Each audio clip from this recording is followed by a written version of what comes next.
नमस्कार दोस्तों, जय श्री राम, जय श्री बागेश्वर धाम सरकार, जय हो श्री बालाजी महाराज की, जय हो श्री सन्यासी बाबा की। तो दोस्तों, स्वागत है आपका एक बार फिर से हमारे चैनल पर एक और नई वीडियो के साथ।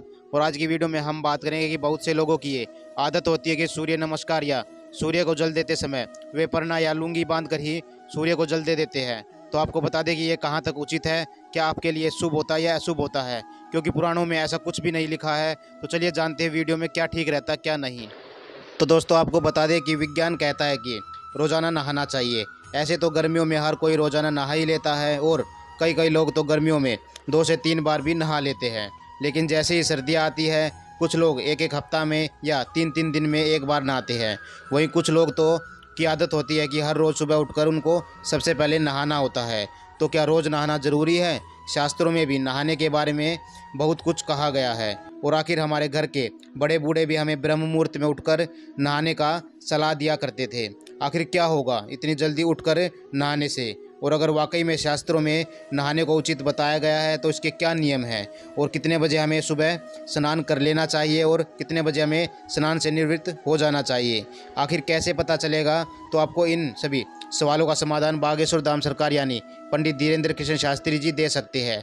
लेकिन उससे पहले दोस्तों, अगर आपने अभी तक हमारे चैनल को सब्सक्राइब नहीं किया है तो प्लीज़ चैनल को सब्सक्राइब कर ले, ताकि बागेश्वर धाम सरकार से जुड़ी और भी बहुत सारी जानकारी आपको देखने और सुनने को मिलती रहे। तो दोस्तों, आपको बता दें कि अगर शास्त्रों की तरफ देखा जाए तो स्नान करने के नियम को दिन दिन सदाचार कहा जाता है। और स्नान करने के नियमों को मनुस्मृति, आचार्य रत्न, विश्वामित्र स्मृति, गरुड़ पुराण जैसे कई पुराणों में बताया गया है। इन्हीं पुराणों का निचोड़ निकालकर आज हम आपको इस वीडियो में बताने वाले हैं। दरअसल रोजाना स्नान करना स्वच्छता और स्वास्थ्य का प्रतीक माना जाता है। नहाने से न केवल आप शारीरिक तौर पर बल्कि मानसिक तौर पर भी स्वस्थ रहते हैं। ऐसा न केवल हमारे शास्त्र बल्कि विज्ञान और आयुर्वेद भी हमेशा कहता आया है। सबसे पहले धार्मिक नियम बता देते हैं। तो दोस्तों, आपको शास्त्रों में 5 तरह के स्नान बताए गए हैं। ब्रह्म स्नान, देव स्नान, ऋषि स्नान, मानव स्नान और दानव स्नान। तो दोस्तों, रात्रि के समय अंतिम पहर सुबह 3 बजे से लेकर 5 बजे तक जो भी स्नान किया जाता है उसे हम ब्रह्म स्नान के नाम से जानते हैं। भगवान का ध्यान करते हुए ये स्नान करने से इष्ट देव की कृपा हमें अवश्य ही मिलती है। जीवन में कभी भी दुखों का सामना नहीं करना पड़ता है। साथ ही हमारे जितने भी रुके हुए काम होते हैं वह भी हमारे बनने लग जाते हैं। हमारे घर पर दरिद्रता कभी नहीं आती है और माता लक्ष्मी का वास भी हमारे घर पर संपूर्ण रूप से हो जाता है। इसके बाद अगर जो लोग सूर्य उदय के होने के बाद किसी नदी या फिर किसी अपने घर में ही हर हर गंगे या किसी और नदी का नाम लेते हुए स्नान करते हैं तो उस स्नान को देव का स्नान माना जाता है। और लोग देव स्नान करते हैं वह 6 बजे तक नहा लेते हैं। ऐसे करने से जीवन की सभी समस्याएं दूर हो जाती है। इसके बाद जब आप आकाश में सूर्योदय नहीं होता है, तारे दिखाई देते हैं और अगर आप उस समय स्नान किया जाता है तो इसे ऋषि स्नान कहा जाता है। इसके बाद सुबह 6 से 8 बजे तक जो मनुष्य स्नान करते हैं उन्हें मानव स्नान माना जाता है। वहीं कई लोग ऐसे भी होते हैं कि जिनकी सुबह ही सूरज निकलने के बाद होती है। ऐसे लोग चाय नाश्ता करने के बाद ही स्नान जाते हैं। तो कई लोग तो 11-12 बजे तक स्नान करते हैं।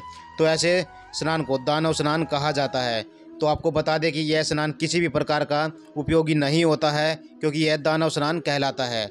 इसके अलावा कुछ लोगों की आदत होती है कि वो या तो शाम को सूरज ढलने के बाद नहाते हैं या फिर रात में सोते समय नहाते हैं। तो ऐसा कभी भी नहीं करना चाहिए। ऐसा करना शास्त्रों में दोष बताया गया है। शाम के समय और रात के समय आप केवल सूर्य ग्रहण और चंद्र ग्रहण के समय ही स्नान कर सकते हैं। इसके बाद कुछ लोगों की आदत होती है कि वो नहाने के बाद तेल की मालिश कर लेते हैं या फिर गीले कपड़े पहन लेते हैं। तो ऐसा करना शास्त्रों में अनुचित बताया गया है। तो शास्त्र कहते हैं कि मनुष्य को सूर्य उदय से पहले ही स्नान करना चाहिए। ऐसा स्नान करने से उसकी बल बुद्धि तो सफल होती ही है, साथ ही उसका तेज भी बढ़ता है।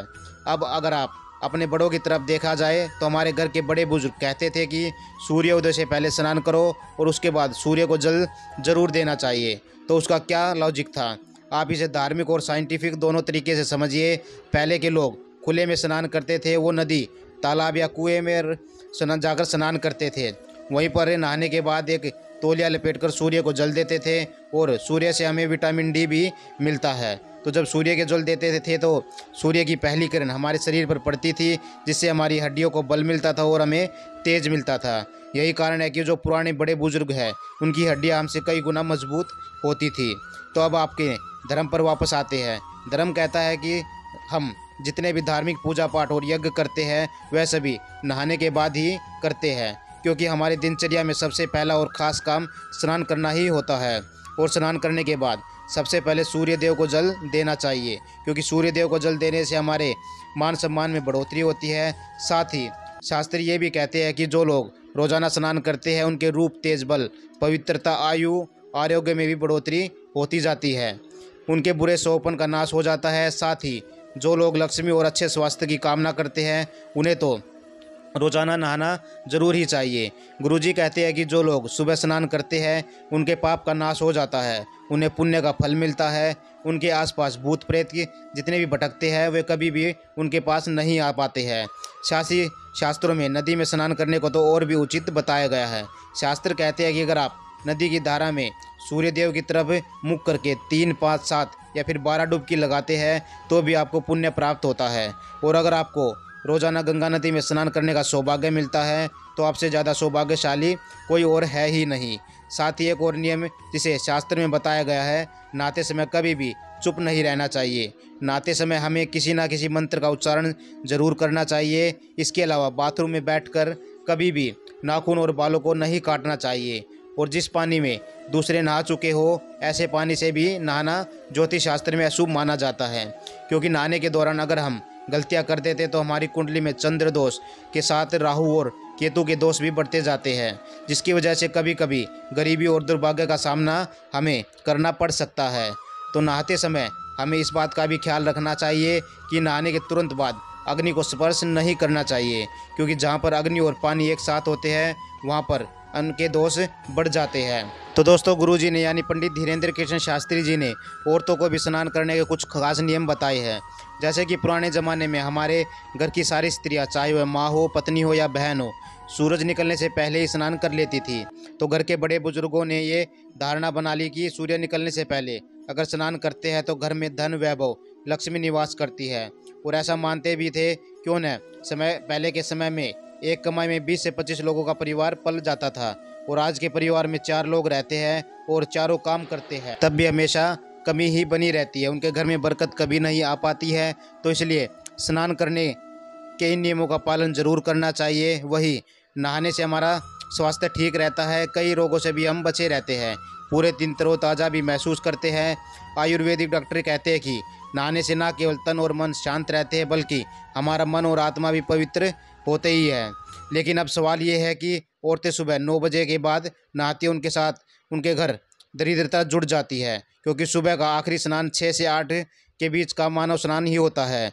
जो भी 9 बजे के बाद स्नान करता है वह दानव स्नान होता है, जिससे हमारे अंदर काम, क्रोध, मद, लोभ जैसे लक्षण प्रवेश कर जाते हैं। फिर हमारी बुद्धि भी राक्षसों जैसी हो जाती है, क्योंकि स्नान करना न केवल हमारे तन के लिए बल्कि हमारे मन और आत्मा की शुद्धि के लिए भी उतना ही ज़रूरी है। तो दोस्तों, आज की वीडियो में हमने आपको बताया कि अगर आप लुंगी या तौलिया बांधकर सूर्य नमस्कार या सूर्य को जल देते हैं तो आप किन मुसीबतों से गिर सकते हैं। साथ ही ये कहाँ तक उचित होता है, कहाँ तक ठीक रहता है, क्योंकि बागेश्वर धाम सरकार कहती है कि हमें पूर्ण रूप से वस्त्र पहनकर ही सूर्य को जल देना चाहिए। लेकिन कभी कभार जो नदी तालाबों में स्नान करते हैं वे लोग तौलिया या लुंगी गमछा बांधकर ही सूर्य नमस्कार कर लेते हैं। वो भी ठीक है, क्योंकि मन में शांति होनी चाहिए, मन में आराध्या के प्रति सांत्वना होनी चाहिए, तभी सभी काम सफल हो पाते हैं और सभी काम बन पाते हैं। तो दोस्तों, आज की वीडियो में बस इतना ही। वीडियो आपको कैसी लगी कमेंट बॉक्स में ज़रूर बताइएगा। साथ ही वीडियो को लाइक और शेयर करना ना भूलें।